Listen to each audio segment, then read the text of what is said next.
सुअवसर पर अपने प्रेरणादायी उद्बोधन से हमें कृतार्थ करें।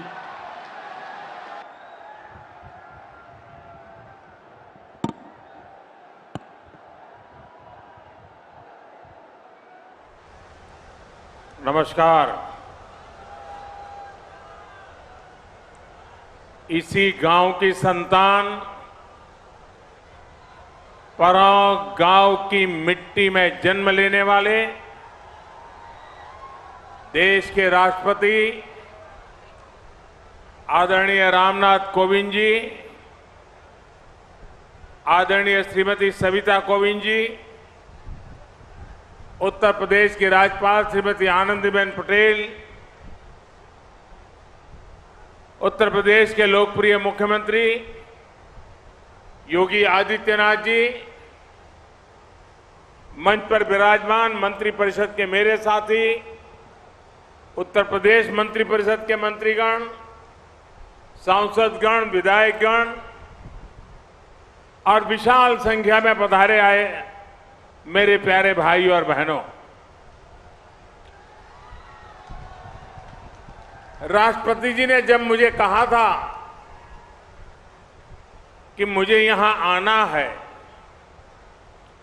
तभी से मैं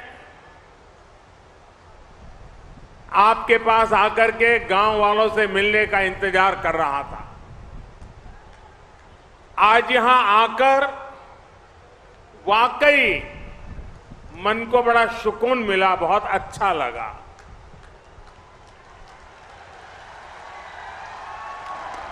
इस गांव ने राष्ट्रपति जी का बचपन भी देखा है और बड़े होने पर उनको हर भारतीय का गौरव बनते भी देखा है। यहां आने से पहले राष्ट्रपति जी ने मुझसे इस गांव से कई यादें साझा की। मुझे पता चला कि 5वीं के बाद जब उनका दाखिला 5-6 मील दूर के गांव में करा दिया गया था, तो नंगे पांव स्कूल तक दौड़ते हुए जाते थे। और ये दौड़ सेहत के लिए नहीं होती थी, ये दौड़ इसलिए होती थी कि गर्मी से तपती हुई पगडंडी पर पैर कम झले। सोचिए, ऐसी ही तपती दोपहरी में 5वीं में पढ़ने वाला कोई बालक नंगे पांव अपने स्कूल के लिए दौड़े जा रहा है। जीवन में ऐसा संघर्ष, ऐसी तपस्या इंसान को इंसान बनने में बहुत मदद करती है। आज राष्ट्रपति जी के गांव में आने का यह अनुभव मेरे लिए जीवन की एक सुखद स्मृति की तरह है। भाइयों और बहनों, जब मैं राष्ट्रपति जी के साथ विभिन्न स्थानों को देख रहा था, तो मैंने परोक्ष में भारतीय गांव की कई आदर्श छवियों को महसूस किया। यहां सबसे पहले मुझे पथरी माता का आशीर्वाद लेने का अवसर मिला। ये मंदिर इस गांव की, इस क्षेत्र की आध्यात्मिक आभा के साथ साथ एक भारत श्रेष्ठ भारत का भी प्रतीक है। और मैं कह सकता हूं कि ऐसा मंदिर है जहां देवभक्ति भी है, देशभक्ति भी है। और मैं देशभक्ति इसलिए कह रहा हूं कि राष्ट्रपति जी के पिताजी की सोच को मैं प्रणाम करता हूं, उनकी कल्पना शक्ति को प्रणाम करता हूं।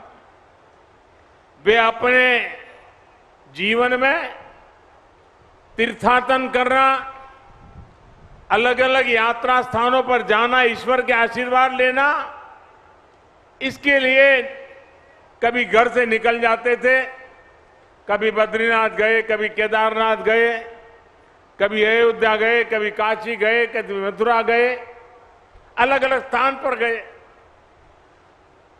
उस समय की उनकी आर्थिक स्थिति ऐसी नहीं थी कि गांव के सबके लिए वहां से कोई प्रसाद ले आए, पूरे गांव को कुछ बांट सके। तो उनकी कल्पना बड़ी मजेदार थी कि वो उस तीर्थ क्षेत्र से, उस मंदिर परिसर से एक आध पत्थर ले आते थे और पत्थर यहां पेड़ के नीचे रख देते थे और उस पवित्र स्थान से पत्थर आया है, हिंदुस्तान के कोने कोने से पत्थर आया है, इसके प्रति एक भाव जग जाता था और गांव वालों ने उसे मंदिर के रूप में पूजा की कि फलाने इलाके का पत्थर है, उस फलाने मंदिर के इलाके का पत्थर है, ये फलानी नदी के पास का पत्थर है। इसलिए मैं कहता हूं कि इसमें देव भक्ति भी है और देशभक्ति भी है। राष्ट्रपति जी के पिताजी इस मंदिर में पूजा किया करते थे। इस पवित्र मंदिर के दर्शन करने में स्वाभाविक है कि मेरे मन में अनेक प्रकार के विचार मंडरा रहे थे और मैं अपने आप को धन्य पाता हूं कि मुझे उस मंदिर के दर्शन करने का अवसर मिला है।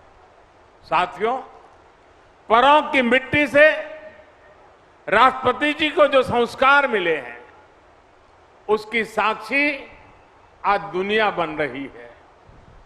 और मैं आज देख रहा था कि एक तरफ संविधान,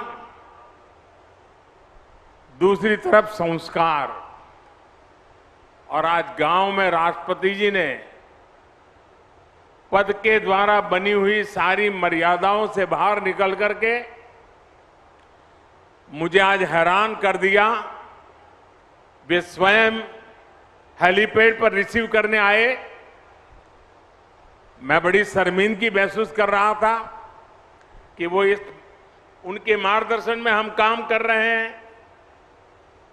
उनके पद की एक गरिमा है, एक वरिष्ठता है। मैंने कहा, राष्ट्रपति जी आपने मेरे साथ अन्याय कर दिया आज। तो उन्होंने सहज रूप से कहा कि संविधान की मर्यादाओं का पालन तो मैं करता हूं, लेकिन कभी कभी संस्कार की भी अपनी ताकत होती है। आज आप मेरे गांव में आए हैं, मैं यहां पर अतिथि का सत्कार करने के लिए आया हूं, मैं राष्ट्रपति के रूप में नहीं आया हूं। मैं इस गांव के एक बच्चे के रूप में, जहां से जिंदगी शुरू हुई, उस गांव के नागरिक के रूप में मैं आज आपका स्वागत कर रहा हूं।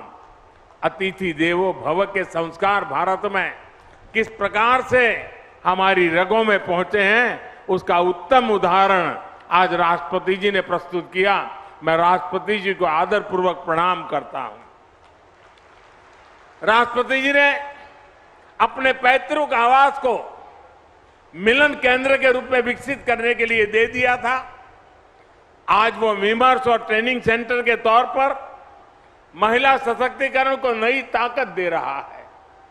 उनके प्रयास से यहां अंबेडकर भवन के रूप में बाबा साहेब का आदर्शों को प्रेरणा केंद्र भी बनाया गया है। मुझे विश्वास है भविष्य में प्रमुख आपके सामूहिक प्रयासों से विकास के रास्ते पर और भी तेजी से आगे बढ़ेगा और देश के सामने ग्रामीण विकास का मॉडल पेश करेगा।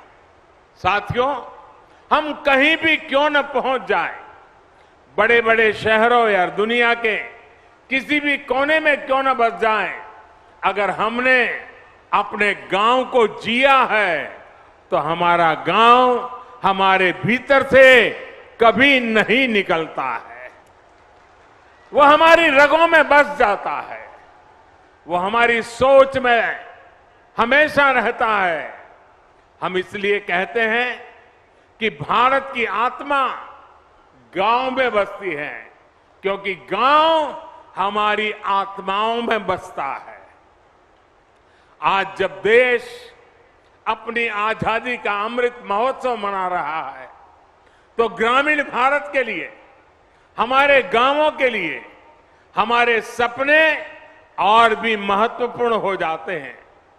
हमारे स्वाधीनता संग्राम के दौरान महात्मा गांधी भारत की आजादी को भारत के गांव से जोड़कर देखते थे।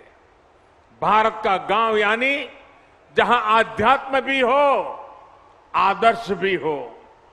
भारत का गांव यानी जहां परंपराएं भी हो और प्रगतिशीलता भी हो। भारत का गांव यानी जहां संस्कार भी हो और सहकार भी हो, जहां ममता भी हो और समता भी हो। आज आजादी के अमृतकाल में ऐसे ही गांवों का पुनर्गठन, उनका पुनर्जागरण, ये हमारा कर्तव्य है।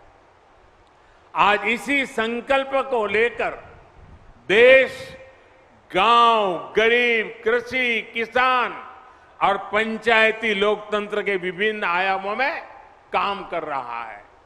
आज भारत के गांव में सबसे तेज गति से सड़कें बन रही हैं। आज भारत के गांवों में तेज गति से ऑप्टिकल फाइबर बिछाया जा रहा है। आज भारत के गांवों में तेज गति से घर बन रहे हैं, एलईडी स्ट्रीट लाइटें लग रही हैं। शहरों के साथ साथ हमारे गांव में भी विकास के हर मार्ग पर कदम से कदम मिलाकर के चले, ये नए भारत की सोच भी है और नए भारत का संकल्प भी है। आप सोचिए, क्या किसी ने कल्पना की थी कि एक दिन खेती से जुड़े मुश्किल से मुश्किल काम अब ड्रोन के जरिए से भी होना शुरू हो जाएगा? लेकिन आज देश इस दिशा में आगे बढ़ रहा है।